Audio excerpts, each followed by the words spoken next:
Hi everyone, it's me again, Dr. Kristen John, and I'm really pleased to have a much needed conversation within our community about stroke management. I am doing this in collaboration with Ask the Doctor series, and I want you to get your pens and your notepads ready because I guarantee you're going to learn something about how to minimize your risk. As I said before, I am Kristen John, and I am a registered physical therapist who loves and enjoys improving the lives of others, whether it's through public education or therapeutic exercises. Most of us actually know someone who may have sustained a stroke, and as we know, it ain't nice.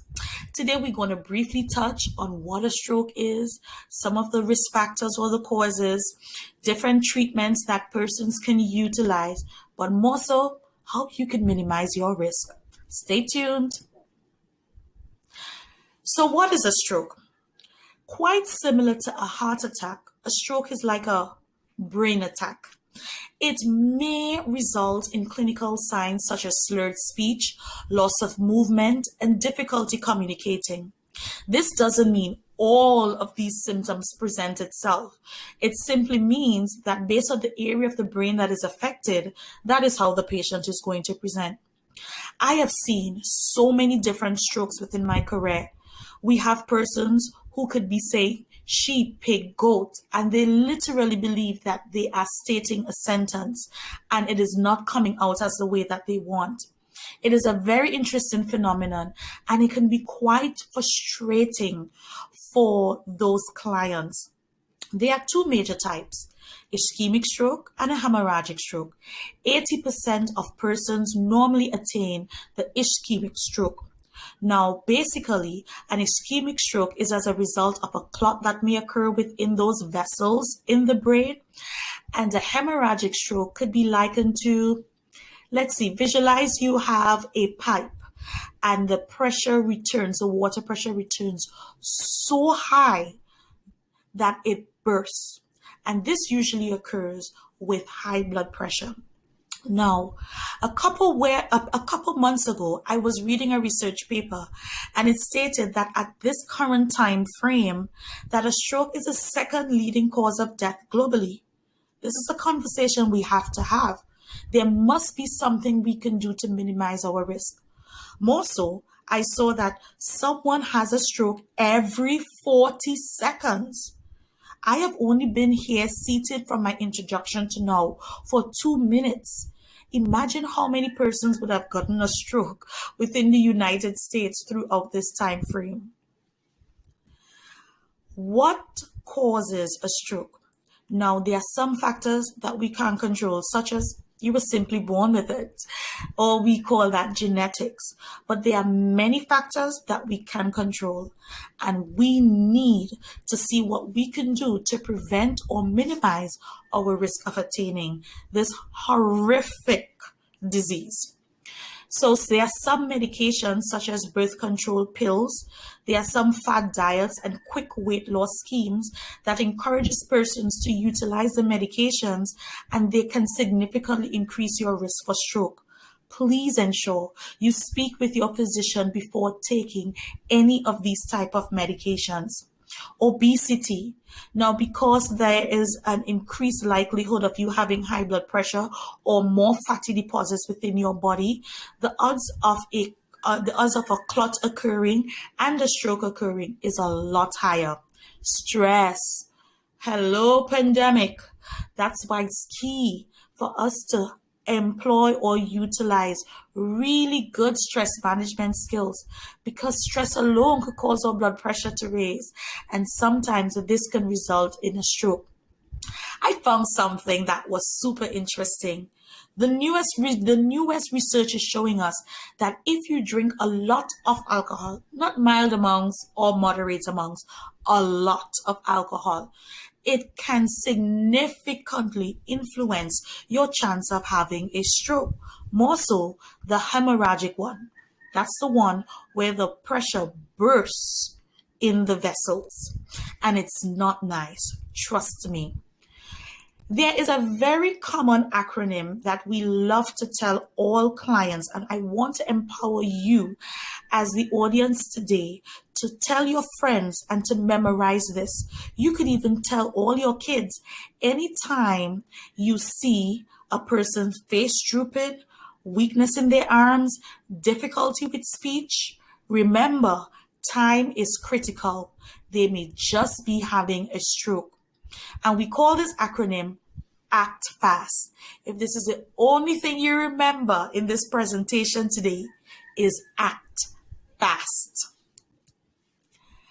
So the good thing is, after you rush to the hospital and the physicians do their dutiful job of using investigative studies and your clinical presentation to diagnose you with a stroke, early therapeutic intervention is best.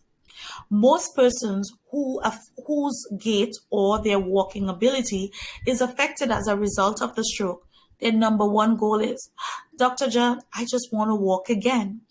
The gold standard for us right now is to utilize a body weight assisted treadmill training. Now, as you can see the picture, it requires a lot of fancy get up, and it's totally okay if your healthcare facility or physiotherapy department is not blessed to have this equipment. Many therapists are very well trained to utilize their hands and other therapeutic exercises to allow you to return to your goals once again. Now, stroke management is not a one-man show.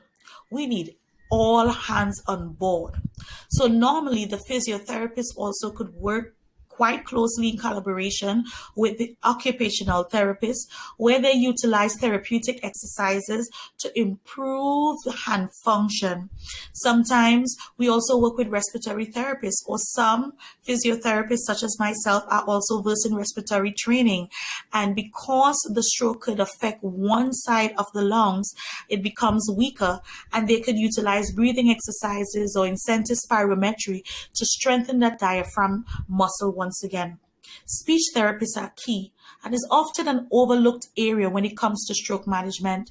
A patient's vocal cords may become really weak as a result, and they think that they could eat their favorite foods quite normally, but a lot of the time it aspirates or it goes into the lungs, and this could form a really bad pneumonia or cold, and it can be life-threatening if not treated correctly.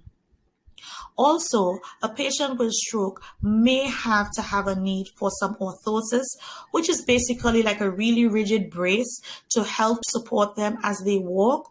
Okay, so we call some of them AFOs or ankle foot orthoses. This is support them because they now have this weakness in the legs, or they may have to use a walker or a single point cane. But this is best done by your physical therapist.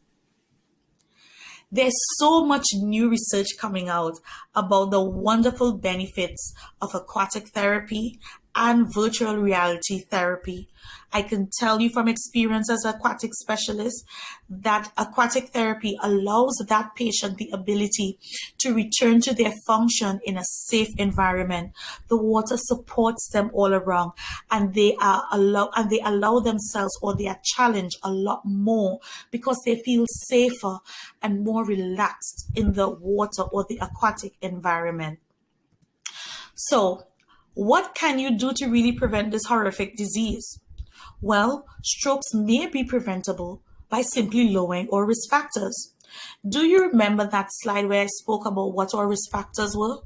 How you can help? Simply modify or change your behavior. If you're smoking, I want you to gradually see if you could decrease on your own, if not find a support group or a smoking cessation program. Let's eat healthier. Most of us know how to do it anyway. It's just really hard to make the change, I know. But when you think about it, one stroke every 40 seconds, that could be you if you don't make any changes. And more so, especially as a physiotherapist, I want you to be more physically active. A simple change such as walking A simple change such as taking the stairs instead of the elevator. A simple change such as parking your car further and walking to it, or lifting your grocery bags instead of parking closer to the mall or to the supermarket could make a big difference. Remember what I said is the one takeaway for today? Act fast. Teach your kids. It may just save your life or someone's in your family life.